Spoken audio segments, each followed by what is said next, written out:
ଆଜି ଏମିତି କ'ଣ ହେଲା ଯେ ମୋତେ ରୁମ୍ଟାକୁ ପୁରା ସଫା କରିବାକୁ ପଡ଼ିଲା। ନମସ୍କାର, ଜୟ ଜଗନ୍ନାଥ, ଶୁଭ ସକାଳ ସମସ୍ତଙ୍କୁ। ସକାଳୁ ଉଠି ଫ୍ରେଶ୍ ହେଇ ବାହାରୁଥିଲି ମନ୍ଦିର, ସେତେବେଳେ ଘରୁ କଲ୍ ଆସିଲା କି ରୋନିଙ୍କ ଜେଜେମାଙ୍କ ପରଲୋକ ହୋଇଛି କାଲି ରାତିରେ।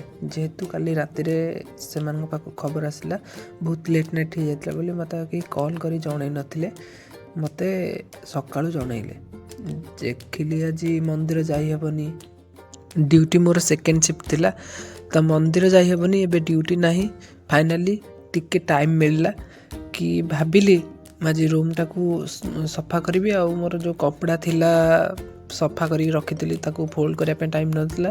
ଆଜି ଟାଇମ୍ ହେଲା, ଫାଇନାଲି ମୁଁ ଆଜି ସେଇଟା ସଫା କରିବି ଆଉ କପଡ଼ା ଗୁଡ଼ାକୁ ଫୋଲ୍ଡ କରି ରଖିବି। ତାପରେ ଲାଗି ପଡ଼ିଲି କାମରେ। ଏଇଠି ରୁମ୍ ଯେଉଁଟା ଶାଲ୍ ରାତିରେ ଘୋଡ଼େଇ ହେଇଥିଲି ସେଇଟାକୁ ମୁଁ ଟିକେ ଫୋଲ୍ଡ କରିଥିଲି। ଏଇଟା ମୋ ଗାମୁଛା, ଏଇଟା ଫୋଲ୍ଡ କରିଥିଲି। ତାପରେ ଟିକେ ଏଇଠି ମୋ କ୍ୟାମେରା ସାମ୍ନାରେ ଟିକେ ନିଜକୁ ଟିକେ ସୁଟ୍ କରିଦେଲି। କ୍ୟାମେରା ଆଗରେ ନିଜକୁ ସୁଟ୍ କରିସାରିଲା ପରେ ନେଇ ଆସିଲି କପଡ଼ା ଗୁଡ଼ା। ତାପରେ ଏଇଠି ଦେଖିଲି କେଉଁଟା ଆଗେ ମୁଁ ଫୋଲ୍ଡ କରିବି, ସାର୍ଟ ନା ପ୍ୟାଣ୍ଟ ନା କ'ଣ।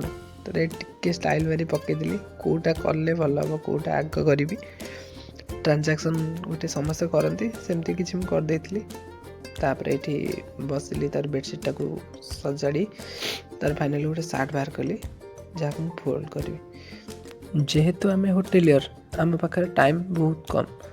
ଆମେ ସୂର୍ଯ୍ୟର ଆଲୋକ ଦେଖି ଯାଉ, ଚନ୍ଦ୍ରର ଆଲୋକ ଦେଖି ଆସୁ।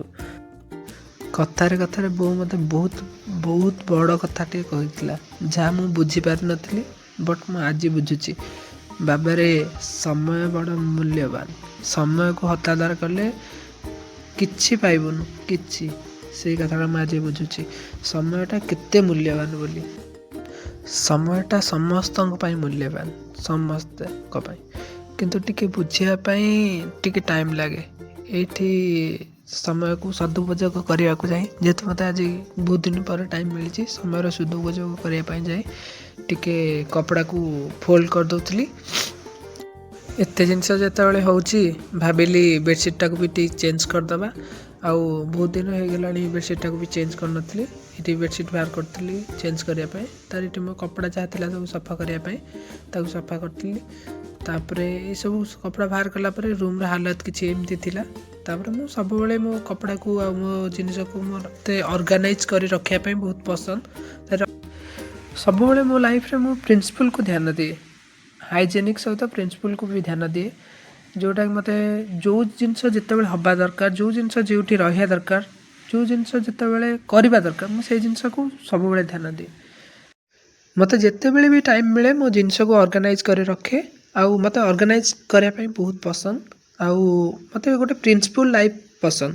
ମୁଁ ଭାବେ କି ଗୋଟେ ପ୍ରିନ୍ସିପଲ୍ ଲାଇଫ୍ ହିଁ ସଫଳତାର ଶୀର୍ଷ ବିନ୍ଦୁରେ ପହଞ୍ଚାଇ ପାରିବ।